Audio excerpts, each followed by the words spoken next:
buenas tardes, tengan todos nuestros seguidores de Brecha y Brechando con Antonio Quevedo Susunaga. Muchas gracias por estar con nosotros lunes, miércoles y viernes. Y bueno, pues siempre tratamos de traer algún tema que le puede ser de interés.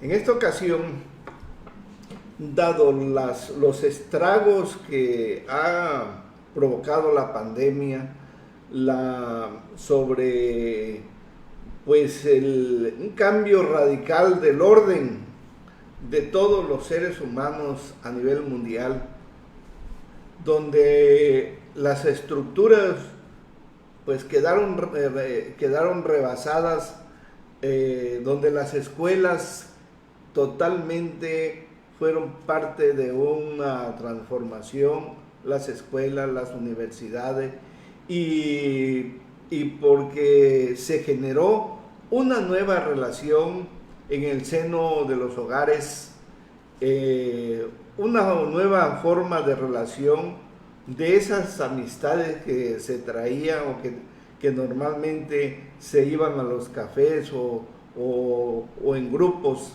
a dialogar.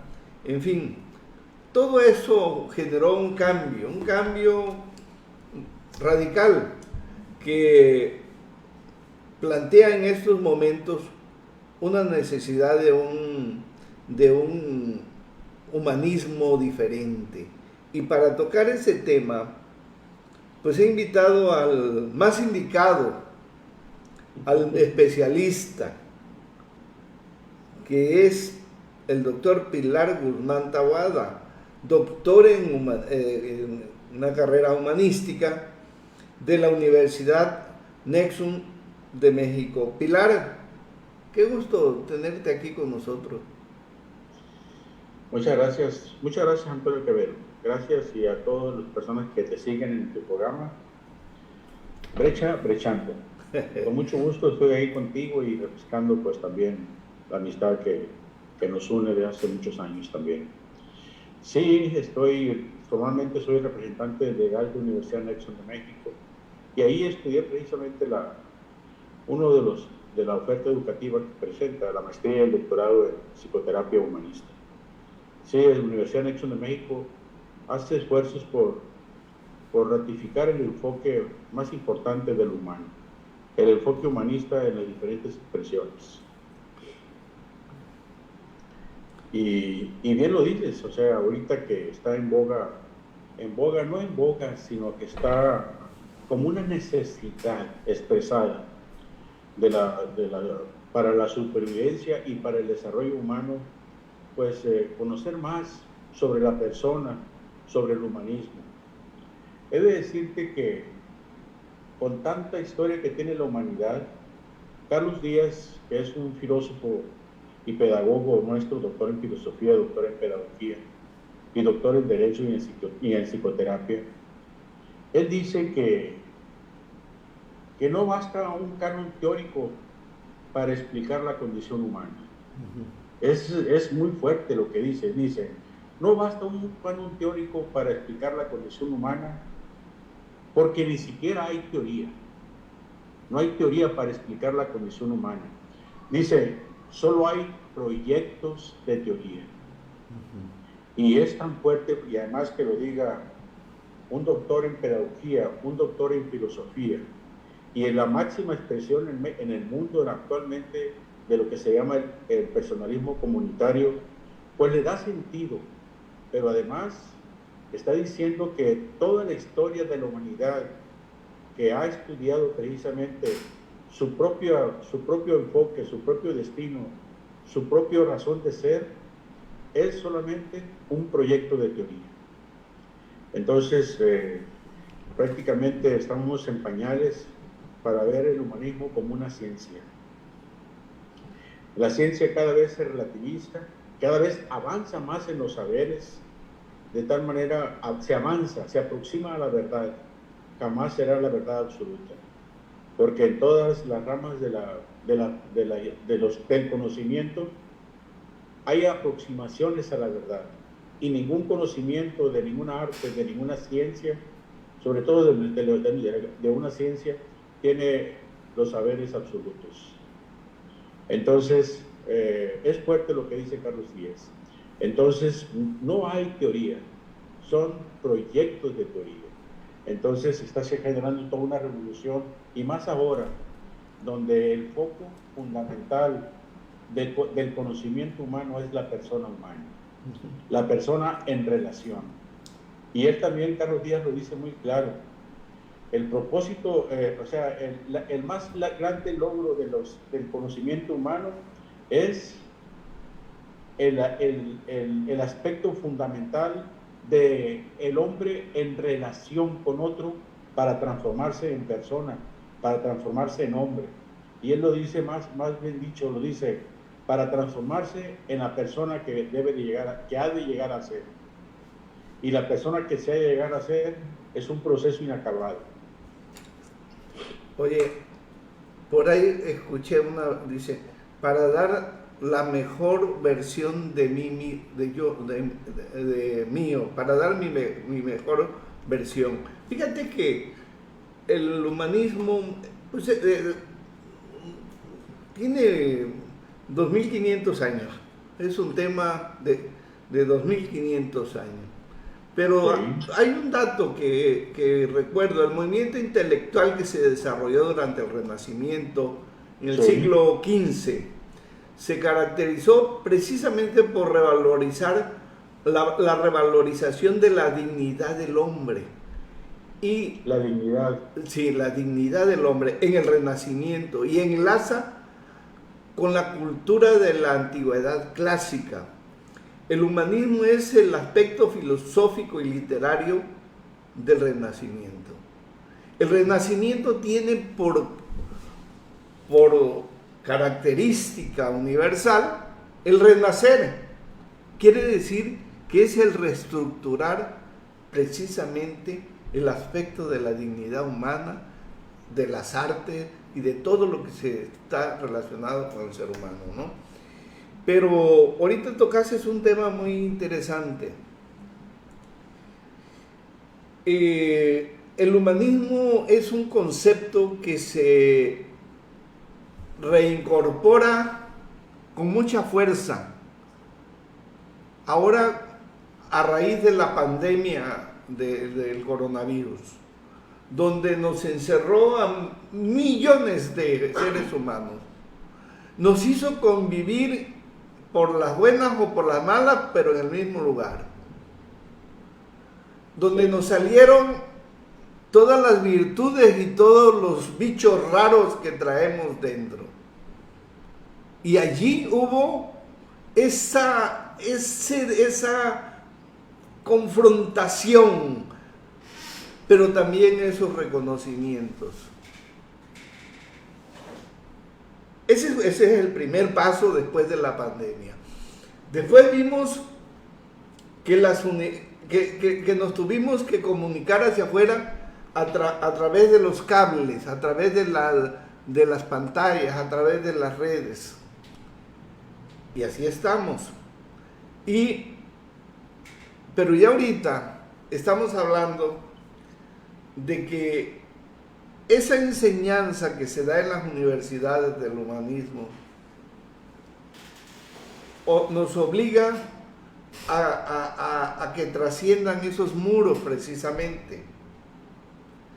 Que ya no sea yo como individuo adentro de mi casa, que sea yo como individuo dentro de la comunidad, ¿no? Sí, dentro de la comunidad, pero también, o sea, el paquete que en buena medida, por ejemplo, la UNESCO, a finales del siglo pasado, en 1999, aprobó que los procesos educativos tuvieran las 4 dimensiones fundamentales para las escuelas, para las universidades, para el aula con muros y para el aula sin muros. Conocimientos, aplicabilidad del conocimiento, habilidades y destrezas. También esos son 2. Y el tercero es saber convivir, saber vivir.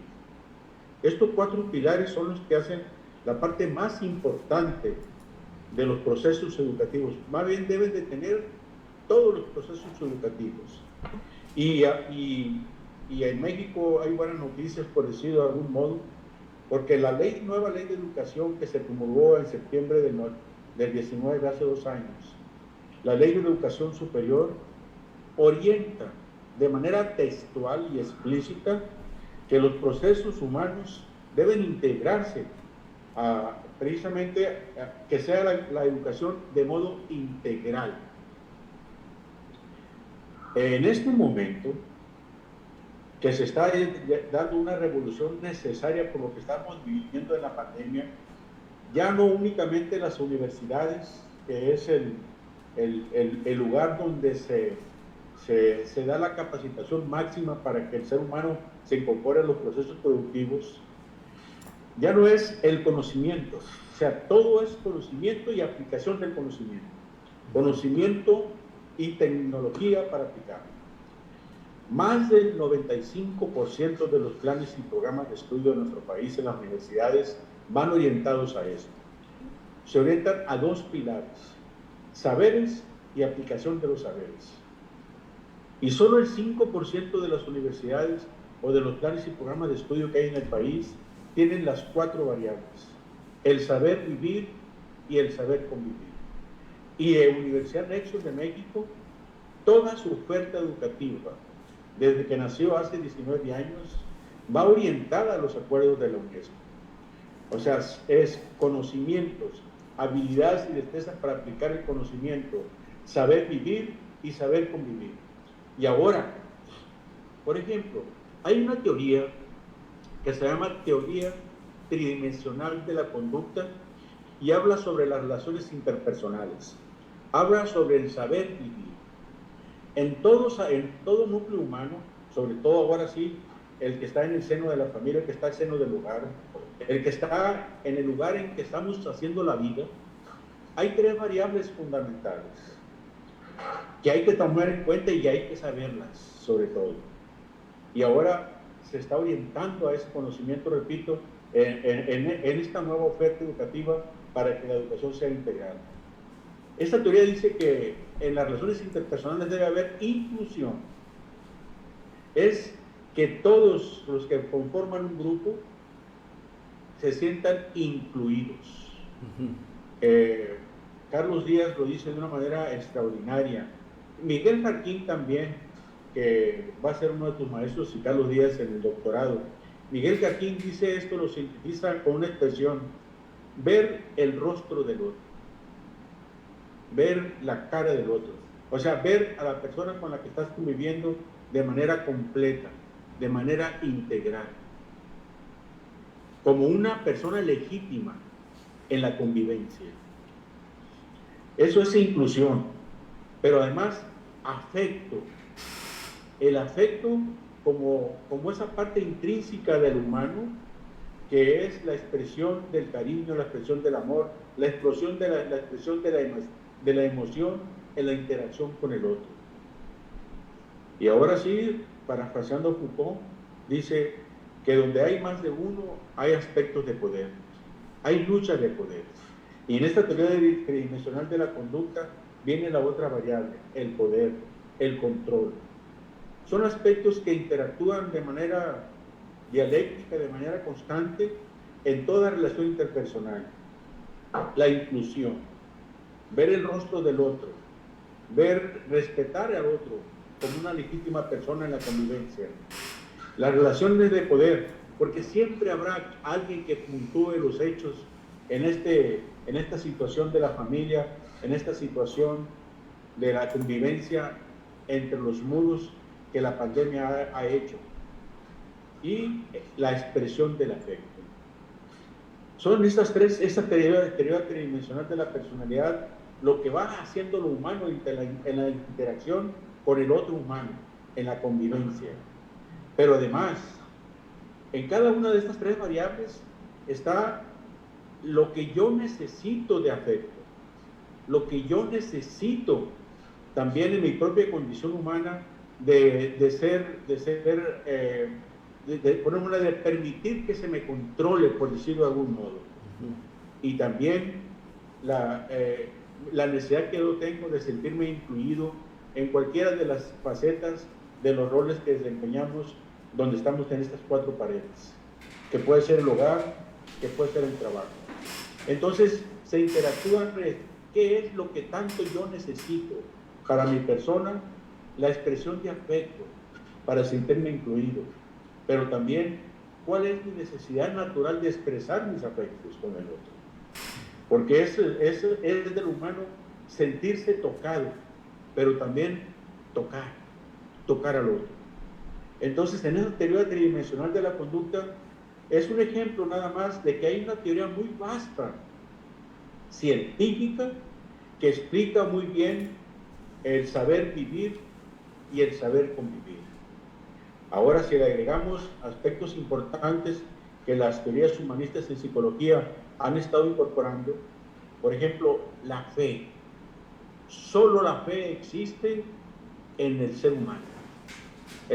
La fe no es un principio fuera de lo que es la persona humana. No existen los animales, no existen otro ser vivo más que en el ser humano. La voluntad, esa fuerza intrínseca que genera las acciones, solo existe en lo humano, es propio de lo humano. La voluntad es la trascendencia, la espiritualidad, la estructura de valores. Todas estas cosas que estoy diciendo son parte propio del conocimiento que hay que integrar en todo proceso educativo para que el hombre se explique cómo vivir y cómo convivir, que se lo explique y que lo viva en este proceso y en un modelo pedagógico muy propio de este tipo de conocimientos. Los modelos pedagógicos también se están revolucionando, porque hay modelos pedagógicos para enseñar conocimientos, hay modelos pedagógicos para descubrir conocimientos, para hacer ciencia, para aplicar esos conocimientos. Y también hay modelos pedagógicos para explicar lo humano, para explicar la espiritualidad, para explicar la trascendencia y para explicar otros aspectos que lo hacen humano, como el sentido de la vida. ¿Cuál es el motivo que yo tengo en la existencia? Mi tarea, o sea, ¿cuál es el sentido de mi existencia? El sentido de mi vida, la voluntad, la fe, la trascendencia, los valores, las virtudes, esas cosas que hacen lo humano. Y esto hay que también integrarlo como en los procesos educativos, y estas cosas se enseñan con el ejemplo. O sea, los modelos de intervención pedagógica son muy diferentes. Para yo dar un conocimiento de matemáticas, para que el alumno aprenda matemáticas, es una forma de intervención pedagógica muy diferente a que el alumno aprenda relaciones interpersonales y que se sienta incluido en un grupo, o que se sienta en la expresión necesaria o expresada del afecto y del poder. Entonces, todo esto así se está integrando, y hay un avance muy importante en estos 2 años que se ha legislado sobre eso. Hay otro paso importante que hay que dar: la transformación de los planes y programas de las instituciones formadoras de docentes. Ahí también debe haber un cambio radical en esta propuesta educativa, porque si no cambiamos al docente, que es el principal generador, el principal multiplicador del enfoque y del conocimiento, en este caso es áreas del humano, hay que transformarlo también a él. Hay que transformarlo las instituciones formadoras de docentes, las escuelas normales, los centros de formación de los maestros, los procesos de capacitación, de actualización, de profesionalización del docente. Y sí, hay todo un paquete, pero además también una legislación que busca reestructurar con ese fin y con esa orientación todos los procesos educativos. También ya llegó, o sea, ahora sí, la educación a distancia, la educación en la pantalla. Hemos de decir que nunca la pantalla va a sustituir la intervención humana del docente. No, Nunca, porque en la pantalla vemos expresiones, pero no vemos aspectos que el docente ve en lo cotidiano del aula o en lo cotidiano de donde da el proceso educativo. Porque el manejo del espacio vital de cada niño, de cada joven, de cada adulto, es diferente. Para cada persona es diferente su espacio vital. Para sentirse acompañado, para sentirse violentado incluso, o para sentirse integrado, incluido.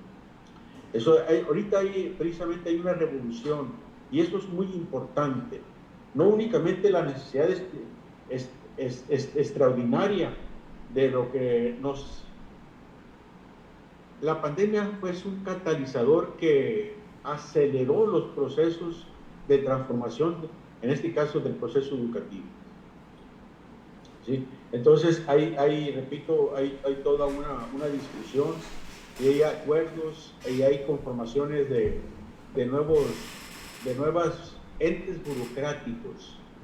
Y uso la palabra entes burocráticos nada más como para llamar la atención de que no se transforman en entes burocráticos, sino que se transformen en entes que modifiquen y que hagan y que den luz a nuevos procesos educativos, a nuevos procesos de aprendizaje, a nuevos procesos de enseñanza, Antonio. Lo que sí está claro, que la soberbia del ser humano se hizo añicos. Sí. Se hizo añicos, la pandemia la pulverizó. Y el que no lo aprenda, precisamente, pues quedará en otro estadio de la condición humana. La soberbia desaparece de facto, porque un bicho que no se ve, pero que tanto estrago hace, o sea, lo aniquila de facto a la soberbia. Entonces hay que apuntar también a la humildad en la cercanía y en acercarle y en transformarle y en estar con el otro, en esta interacción, que la escuela va a seguir siendo un centro de unidad, un centro de encuentro y un centro de encuentro de personas para transformar la realidad en lo científico, en lo tecnológico y sobre todo en lo humano. Oye, claro, la transformación de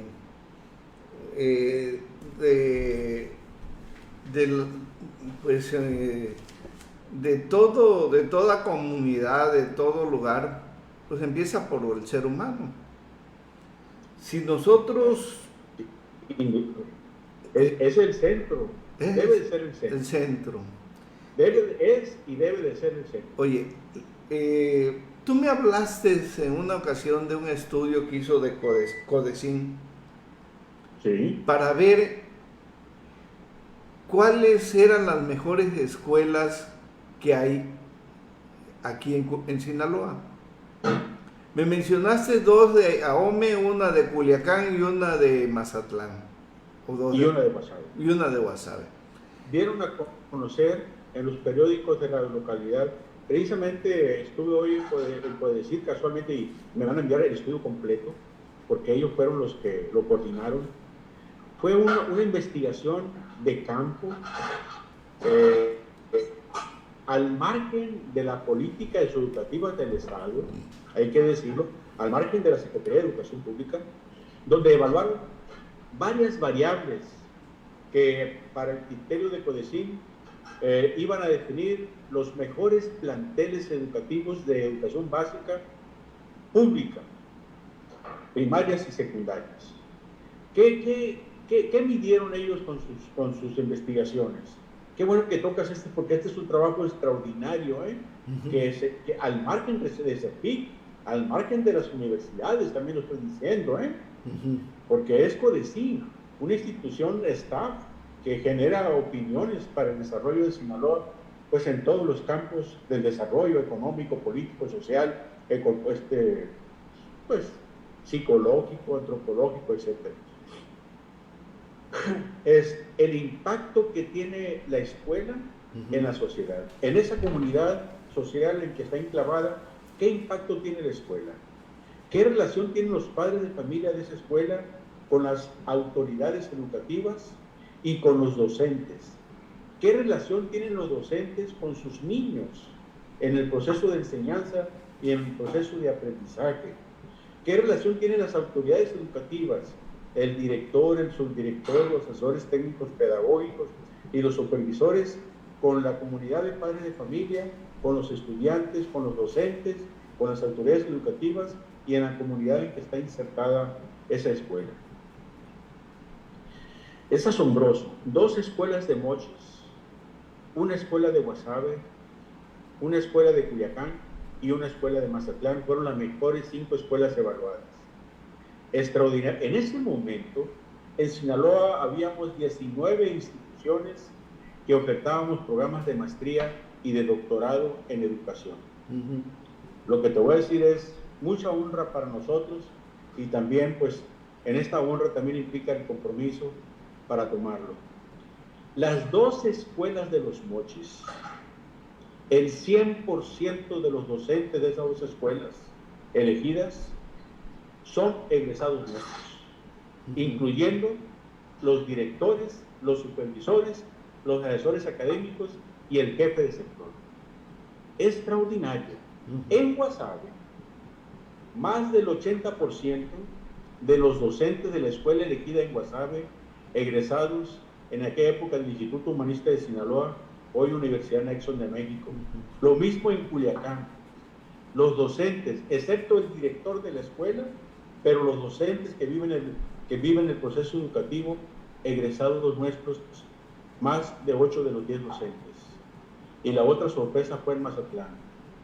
Egresados nuestros permeaban el ambiente educativo de sus escuelas, como docentes y como directivos. ¿Qué pasó? ¿Qué sucede? Pues sucede de que el docente, como multiplicador de los procesos, el multiplicador del enfoque humanista, genera en su intervención pedagógica ambientes de seguridad psicológica, y esto se transforma a fin de cuentas de que los niños desarrollan todo su potencial humano, desarrollan su creatividad, desarrollan su búsqueda de nuevos conocimientos a través de 3 variables muy importantes: el compromiso y la responsabilidad. Los niños se hacen más responsables de su desarrollo, adquieren mayor compromiso per se. En este ambiente de seguridad psicológica se sienten libres. Entonces nosotros no formamos a los docentes en aspectos de contenidos académicos, los formamos y los transformamos en aspectos de procesos de intervención psicológica para que el trabajo áulico sea más humano, que aprendan a vivir, que aprendan a convivir, y en estas variables tan importantes del compromiso y de la responsabilidad. Entonces, o sea, es una maravilla por decirlo de este modo. Es un gran, para nosotros ese trabajo de CONECYT fue tan revelador, porque si bien éramos una de las 19 instituciones que ofertaban aspectos de posgrado, de formación como institución formadora de docentes, capacitadora y profesionalizadora, nuestros docentes estaban influyendo sobremanera en estos procesos educativos. Es extraordinario. En esas 5 escuelas, la presencia del Instituto Humanista de Sinaloa, de Universidad Nexon de México, era evidente, sobre todo en los Mochis, que en las 2 escuelas, o sea, el 100% de nuestros egresados, esto lo digo con mucho honor y repito, con mucho orgullo y con mucha responsabilidad. Oye, esto que me comentas, pudiéramos interpretarlo como una señal muy clara, esta investigación que hizo CONECYT, para que los maestros en escuelas normales o en cualquier otra institución donde se están formando maestros o instructores, o no sé cómo le quieran llamar, lleven esa formación humanística que es digamos el motor transformador de esos ambientes, y donde si llega un niño que viene de una comunidad donde traen el rifle en el hombro y andan agarrándose a balazos, o viene de una familia donde el papá le pega unas palizas, bueno, sea un niño comprendido, y que se le puedan recuperar sus potencialidades, ¿no? Sí, A eso te refieres. A eso me refiero, y también la necesidad de ser visto. Cuando a un niño le llamas por su nombre, vieras cómo se transforma su rostro. Es decir, por ejemplo, hey, tu niño chaparrito, hey, tu niño el moreno, el que trae lentes. El jarochito, el prieto que está allá. Es el niño. Sí, el jarochito aquel, el pretito, es diferente. Hey, tu niño Antonio, vente para acá. O sea, solo escuchar el nombre, el niño se siente visto. Pero si además, en este proceso, lo tocas la espalda, le recibes en su escritorio la tarea que llevó y que le dices, qué bueno que trajiste la tarea. O sea, estás tomando en cuenta a la individualidad de ese ser humano. Sí. Fíjate, hay aspectos tan elementales, pero que generan mucho contenido. Los que estudiamos teoría educativa, hablamos del currículum oculto y del currículum explícito. Por ejemplo, el hecho de acomodar los pupitres en forma de auditorio da un aprendizaje muy diferente a que se acomoda los pupitres de manera circular o en una forma de U. ¿Cuál es la diferencia? Si lo formas en términos de auditorio, el maestro está al frente y no hay interacción entre ellos. Y siempre habrá alguien que diga la verdad y que tenga todo el poder. Ojo, y que integre a los que están adelante y que no integre la misma porción a los que están atrás. Inclusión, el poder y el afecto. El afecto expresado estará con los más cercanos, pero no con aquel morenito que está al fondo carocho con lentes, peloncito.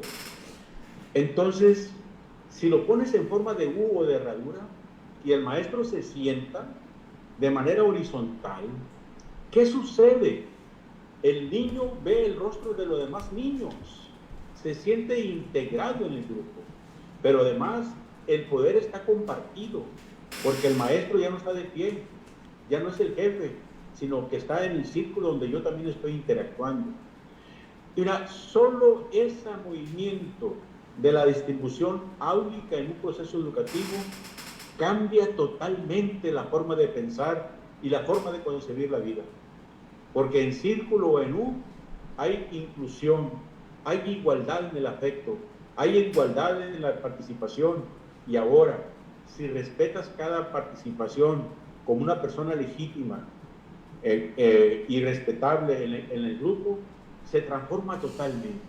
Nada más estoy diciendo una cosa, pero si al docente lo formamos para que sepa desarrollar de la mejor manera los procesos de saber vivir y de saber convivir, el niño revoluciona su pensamiento, revoluciona su concepción de vida, se hace un revolucionario en términos de transformar su propia existencia, pero además se desarrollan los aspectos de corresponsabilidad, de responsabilidad, de compromiso con la institución, con el aula, con el compañero, con el conocimiento, con el maestro, porque estamos hablando entre iguales, en términos afectivos, en términos de poder, porque el maestro está compartiendo ese poder tan silencioso que se da, que el que está enfrente de pie y el otro hacia abajo. Cuando yo te veo de manera horizontal, tiene un significado en mi actitud, pero si te veo de manera hacia arriba, tiene un significado de autoridad de lo que estoy recibiendo. Y eso alinea y estructura el pensamiento de una manera. Pero si nos vemos iguales, nos estructuramos todos iguales para transformar lo que está alrededor. Estoy hablando nada más de un solo ejemplo. Nada más que cuando entremos a un proceso áulico y que veamos que todas las aulas están en forma de herradura o de U, es una revolución hablando del aula. Pero si también hay condiciones de los juegos grupales de fútbol, de voleibol o de individuales en las actividades paraescolares orientadas a transformar a la persona, eso sería revolucionario. O sea, el aula sí sería una caja de resonancia de todo lo que de las leyes propias de la sociedad. Ya lo sabes. más Weber, que es el Idurge, sobre todo Weber, que controla las leyes sociales de las leyes que rigen la sociedad, pues le hizo una investigación de un pueblito de 7 casas, de 7 familias. Entonces nada más estoy diciendo una cosa así, hablando de la persona que encontró las leyes que rigen las leyes de la sociedad. Ahora, si ya las conocemos y vemos que en los ambientes áulicos podemos multiplicar estos procesos sociales, o sea, el aula puede ser el gran laboratorio la gran experiencia para el niño o el joven o el adulto de lo que permea a la sociedad toda. Oye, Pilar, anteriormente el maestro se concebía como el que sabía y los alumnos eran los que iban a recibir ese conocimiento. Sí. Éramos unos depósitos, sí, unos jarrones grandotes, y ahí en esos jarrones grandotes el maestro iba metiendo las fichitas. Sí. Ese era el viejo concepto de la educación. Sí. Yo soy el que sé y ustedes me van a tener que hacer un ejercicio de la autoridad del maestro. Así es. Represiva. Es una alineación. Va a implicar una alineación ideológica. Sí. Cuando establecemos rueda, quitamos quien preside. Quitamos quien preside. Todos somos iguales. Todos somos iguales. Así es. Ese ejercicio que tú me estás diciendo para las escuelas, para que el niño se integre, por ejemplo, si yo era muy malo, como de hecho soy en matemáticas, me decía el maestro, vete tú hasta allá atrás, a ver, vénganse para acá y entonces hacía una división arbitraria entre los que entendían un poco más y los que no sabíamos nada. ¿Y sabes cuándo íbamos a aprender? Nunca. Pero además, no únicamente no ibas a aprender, sino te generaba una aversión. Una aversión de los aprendizajes de ese conocimiento. En este caso del ejemplo, en el conocimiento matemático. Ahorita voy a seguir siguiendo tu línea del paradigma. Era aprender. Después en la tecnología educativa, cuando evolucionó el conocimiento psicológico y que permeó todo el proceso educativo del conductismo y neoconductismo, se hablaba de aprender a aprender. Ahora sí, ese duró, todavía es vigente en la mayoría de las universidades del país. Y esto está desde 1950, o sea, ya tiene más de 70 años, el aprender a aprender. Pero los procesos educativos necesarios para que el hombre aprenda, o sea, con estas 4 variables, voy a decirlo, es aprender a aprender a aprender. O sea, 3 veces. ¿Esto qué quiere decir? Que el niño aprenda a discriminar lo que el docente está facilitando en el proceso áulico. O sea, que aprenda el conocimiento, pero además que aprenda a discriminar, que aprenda a decir, esto me puede servir para la vida y esto no me puede servir para la vida. Hay mucha diferencia en el ejemplo, o sea, cuando era a aprender, que es ahorita lo que más premia en el país, pero que existe lo otro, que ahora los procesos humanísticos, repito, sería 3 veces decirlo, y que se traduce en que se aprenda a discriminar el conocimiento que estás facilitando el docente. Y es una revolución, porque ya el docente ya no es el que enseña el conocimiento, sino el que facilita, los procesos para que el niño o el joven aprenda, o aplique el conocimiento, o que aprenda a vivir y a redefinir por sí mismo su propio propósito de vida. Oye, Pilar, si nosotros aplicamos este principio al ejercicio del poder, ahorita nosotros tenemos un ejercicio de poder de que hay una gente arriba que manda. Así es. En la medida en que ese poder se vuelva horizontal, vamos a tener una mayor participación e integración de los pueblos. Así es. Sí, incluso ahorita hay un movimiento hermoso socialmente, la democracia participativa. O sea, hasta hace 3 años para atrás, solo se hablaba de la democracia representativa, de los diputados y los senadores y los presidentes y los regidores, pero la democracia participativa precisamente da eso, donde todos tengamos el poder del pueblo. Ahora sí, el pueblo ejerce el poder. Lo que se está ahorita viendo a nivel político social en México es completar, bueno, ahí está. Es que entró uno aquí, estoy hablando de mi celular y entró una llamada. Sí. O sea, ya estamos hablando de otras cosas, de la democracia. La democracia completa es participativa y representativa. Y en la historia de todo el siglo anterior, del siglo XX y del siglo XIX, la democracia en México fundamentalmente había sido democracia representativa. ¿Sí? Entonces ahora si el niño tiene un proceso áulico de igualdad, claro que en un proceso social de democracia participativa va a participar con mayor corresponsabilidad como ciudadano.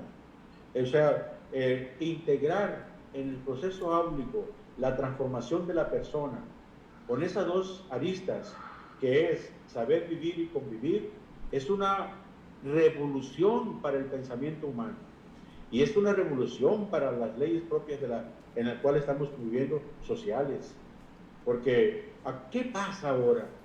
O sea, yo como ingeniero civil, mi formación de origen es ingeniero civil, aprendí mucha tecnología, mucho conocimiento teórico sobre el concreto, sobre la varilla, sobre el acero, el comportamiento y sobre el suelo, y aprendí a aplicarlo.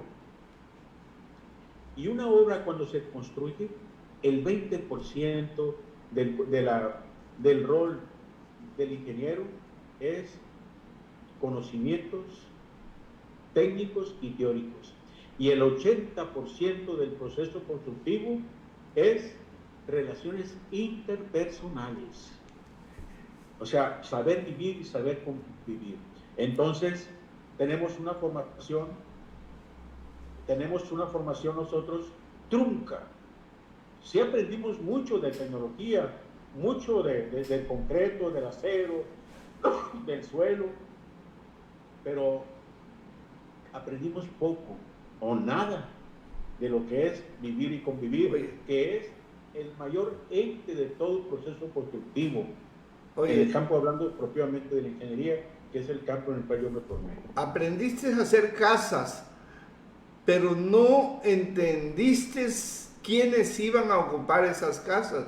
Por eso tenemos una barbaridad de casas del Infonavit que nadie las habita. ¿Por qué? Porque la gente no quiere vivir en esos corrales.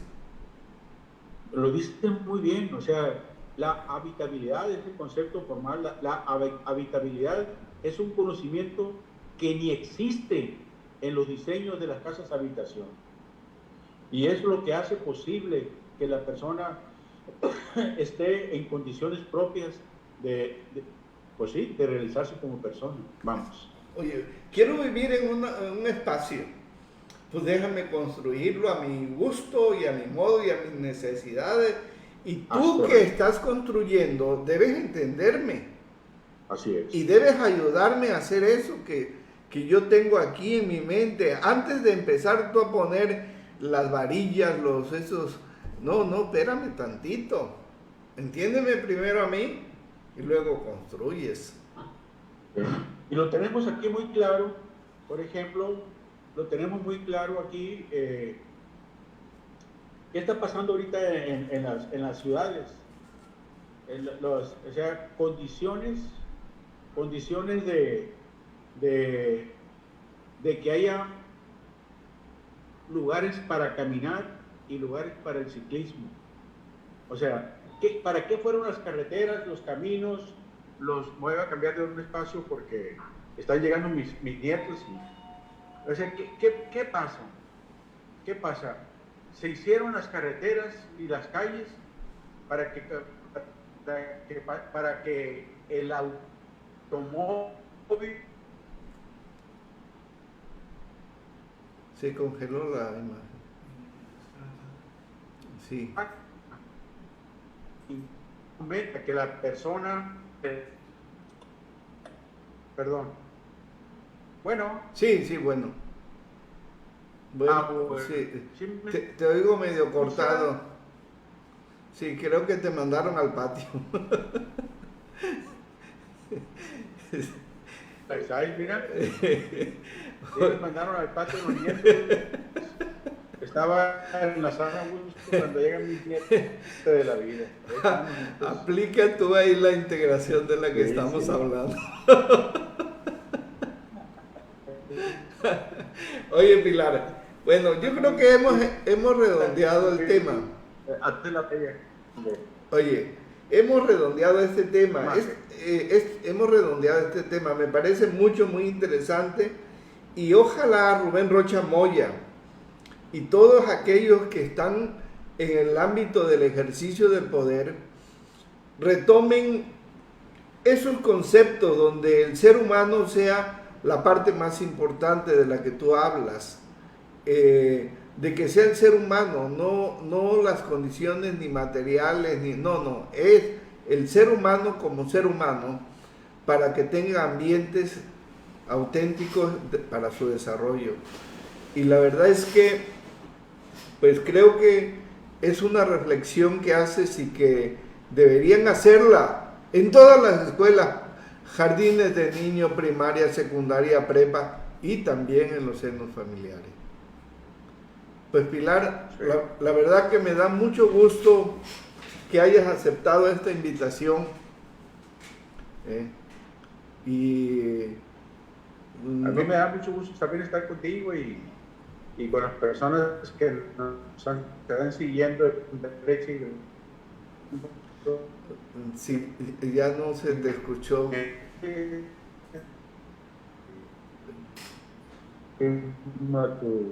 Pues hace muchos años. Sí. Pues Pilar, ¿sí me escuchó? Un poco cortado, pero bueno, Pilar, yo te agradezco muchísimo esta explicación y pues ojalá y nos escuchen mucha gente y retomen este tema para bien de ellos. Pilar, un fuerte abrazo y cuídate mucho.